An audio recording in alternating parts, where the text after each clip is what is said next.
আমেরিকাকে ট্রাম্প তো গ্রেট বানাবে, মেক আমেরিকা গ্রেট এগেন। ও গোয়াত নাই সাম রাধাকৃষ্ণের নাম। তো এখন যারা ওর কম্পিটিটার, মানে ধরেন ইউরোপ, তারপরে চায়না, তাদের চাপে ফেলতে পারে। ইউরোপ আর চায়নাকে সে যুদ্ধ বাধা এই দুই শক্তিকে চাপে ফেললো, তেল পাইলো না, এক্সট্রা লাভ, তাদের ইকোনমি চাপে পড়বে।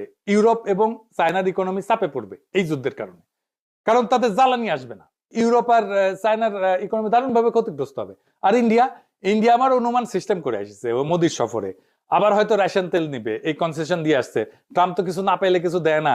একবার তো নেতা নেওয়ার মনোরঞ্জনের জন্য নাচছিল মোদি, এপস্টেন ফাইলে আসিছে। এইবার আমার অনুমান আফগানিস্তান আর পাকিস্তানের মধ্যে যুদ্ধটা ওই মোদি লাগাইছে, পাকিস্তানকে সীমান্তে বিজি রাখবে। এখন তালেবান আর ইন্ডিয়া তো জিগরি দোস্ত, পাকিস্তান যেন কোনোভাবে আর এইদিকে নজর দিতে না পারে, সাহায্য করতে না পারে ইরানরে। সে তো আবার ইরানের বন্ধু। আবার ভারতীয় রাষ্ট্রায়ত্ত company India Ports Global Limited, সে ইরানের চাবাহারের শহীদ বেহেশতি টার্মিনাল পরিচালনা করে। ভারত সেখানে ক্রেন, কার্গো হ্যান্ডলিং এই সমস্ত ইকুইপমেন্ট বসাইছে। এখান থেকে কোনো গোয়েন্দা তথ্য নিতে পারে।